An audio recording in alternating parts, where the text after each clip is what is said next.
Throughout my entire career, I've been telling innovative stories through technology. And one thing I realized is that there's a magic in personalization with the viewer when they see themselves in the story.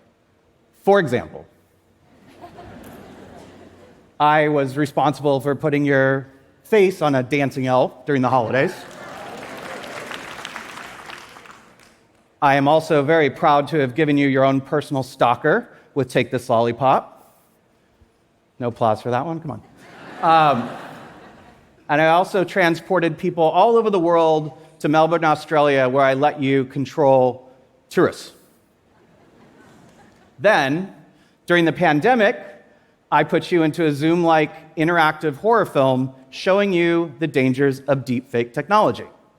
But I created something recently that wasn't interactive, it wasn't personalized. It was a short film. It was set in gritty 1970s New York City, and this blaxploitation film featured a kung fu warrior out for revenge.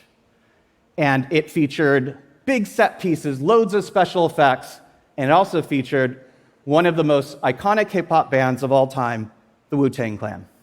Now, traditionally, this would have cost millions of dollars to produce and taken months and months of time, but it was created by just a few people in under 3 weeks, all from the comforts of our home. Now, I began as a traditional filmmaker, and I realized that everything that you saw on screen before is a string of text, which is otherwise known as a prompt.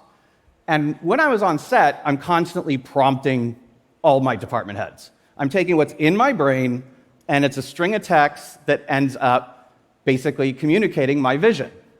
With generative AI, I'm able to do the same thing. I take what's in my head, and I put it into a series of prompts. This is the lead character. This is Mandingo. This is his prompt. That's casting. Then it comes to virtual wardrobe styling. So black leather pants, gold shirt, fur coat, that created Claudine. Now I have to remind you, this is all text. Then when it comes to location scouting, here is a massive restaurant in Chinatown. Then we have the Jade nightclub. Then we have a dojo on a rooftop. All of these create a 4.5-minute music video that felt like a feature film. And one of the most amazing things is with generative AI technology, we are able to build massive story worlds in days, not months, not years.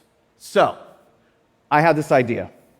What if, in a few days from now, I could get everyone in this room to help me create a short film? Are you guys down? Okay. First, we have to choose our genre. Sci-fi, thrillers, what else? Who wants to go? I heard rom-com.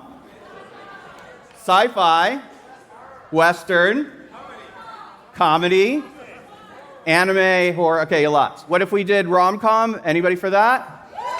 Okay. What about thriller? Sci-fi? Okay, sci-fi is the winner. Now we get to choose our character. So choose your fighter. Who's it going to be? Could be anything. Animal, okay, what kind of animal? Beaver. Oh, that's great. Beaver. Okay, we got, how many for beaver? Okay, so we got sci-fi and a beaver. Got it. I have no idea where this is going to go. So next up is location. Now, we don't have to pay location fees, so dream big. The moon. Okay, how many for the moon? It's sci-fi. Let's get a little more unexpected. Where can we set sci-fi? Underwater. Okay, how many for underwater? Sci-fi, underwater. Okay, perfect. Last but not least, we have to choose our own object. So this is really the thing that helps drive our story forward. Any ideas? Big red button. I like that. What else? A submarine. Magic what? Magic sock. Okay.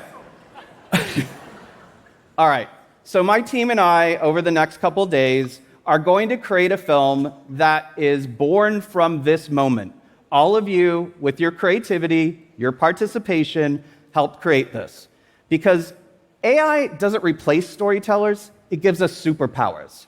And I would like everybody in this audience to please dream bigger with me together. Thank you.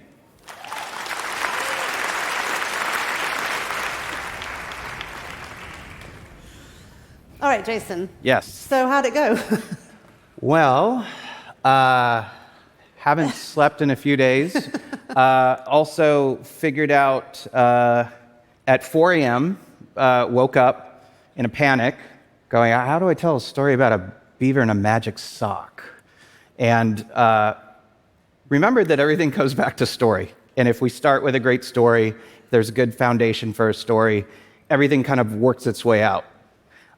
So I think we figured out an interesting story about a beaver, his magic sock, underwater, and how to blend that with sci-fi. And I think one of the interesting things about it all is that, this whole audience created something that I never would have created in my own head. No, definitely not. I wouldn't have picked those things in a million years, but when you're dealt with those cards, you sort of improvise and you go back to the foundation of, what makes a great story. I think one of the most important questions that I have to ask you is, does the beaver have a name? If I said no, would that be bad? I mean, it's on your conscience. He did have a name. I forgot it by this point, but because we just started calling him Beaver. So when you talked about the Wu-Tang Clan piece that you made, that was like 3 weeks that you said, and we gave you 3 days, essentially. So how high should our expectations be? Set them as low as possible, because it will only get better from there. No, I mean, one of the great things is that when you're dealt with I actually really love time constraints, because you're forced to make decisions, you're forced to live with those decisions, and you really just kind of have to live in that moment. And there's no second guessing yourself. There's never like, well, I mean, we did change things, but at the end of the day, it's when it's done, it's done. Well, it is done. Does the piece have a name?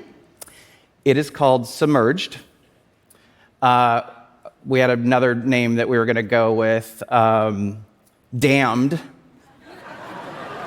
Right. Cheery. But yeah, we decided to go with Submerged. Let's watch Submerged. Thank you, Jason. Thank you.